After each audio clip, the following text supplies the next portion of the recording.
Proses produksi adalah suatu cara atau metode untuk menambah kegunaan suatu barang dan jasa menggunakan faktor produksi yang ada agar lebih bermanfaat dalam memenuhi kebutuhan. Jenis-jenis proses produksi massal dibagi menjadi 4. Yang pertama berdasar wujud proses produksi, yang kedua berdasar arus proses produksi, yang ketiga berdasar penyelesaian proses produksi, dan yang keempat berdasarkan bahan mentah. Berdasar wujud proses produksi dibagi menjadi 5. Yang pertama kimiawi, kedua perubahan bentuk, ketiga assembling, keempat transportasi, dan kelima penciptaan jasa administrasi. Untuk berdasarkan kimiawi, itu merupakan proses produksi yang menitik beratkan pada adanya proses analisis atau sintesis serta senyawa kimia. Contohnya itu adalah produksi pada perusahaan obat-obatan, tambang, dan minyak. Kemudian untuk perubahan bentuk, itu adalah proses produksi yang pelaksanaan produksinya menitik beratkan pada perubahan masukan input menjadi keluaran atau output sehingga didapatkan penambahan manfaat atau faedah dari barang tersebut.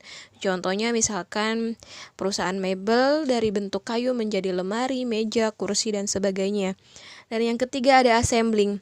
Assembling itu adalah proses produksi yang dalam pelaksanaannya lebih menguntungkan pada proses penggabungan dari komponen-komponen produk dalam perusahaan yang bersangkutan atau membeli komponen produk yang dibeli dari perusahaan lain.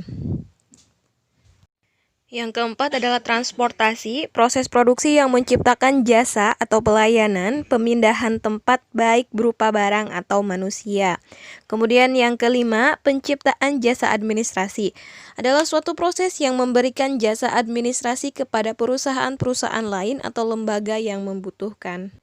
Itu adalah jenis-jenis proses produksi berdasarkan wujud.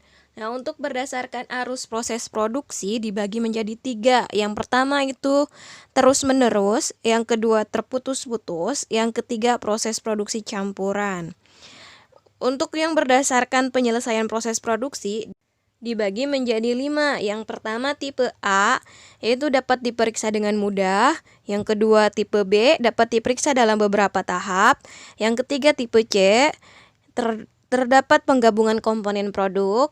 Yang keempat tipe D, yaitu proses menggunakan mesin otomatis. Dan yang kelima itu tipe E, perusahaan, dagang, dan jasa. Jenis berikutnya itu berdasarkan bahan mentah dibagi menjadi 2. Yang pertama ada analitik, yang kedua ada sintetik. Analitik merupakan suatu bentuk proses produksi yang menciptakan beberapa barang dari suatu jenis bahan mentah atau input. Sedangkan sintetik yaitu proses menggabungkan beberapa input atau bahan mentah menjadi satu barang lain.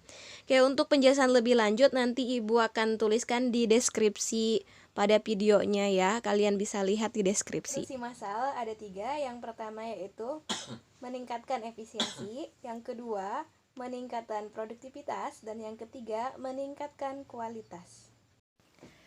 Tahapan proses produksi. Tahapan proses produksi akan berbeda-beda untuk setiap pabrik. Di sini dicontohkan pada proses produksi sepeda motor. Tahapan proses produksinya meliputi yang pertama penyediaan komponen, kemudian injeksi plastik, setelah itu ada pengelasan, setelah pengelasan ada pengecatan logam, kemudian dipping proses, kemudian pengecatan plastik, kemudian general subassembling, kemudian setelah itu assembling, final inspection, dan yang terakhir ada shipping atau pengiriman. Terima kasih sudah menyimak. Sampai ketemu di pertemuan selanjutnya insya Allah. Assalamualaikum warahmatullahi wabarakatuh.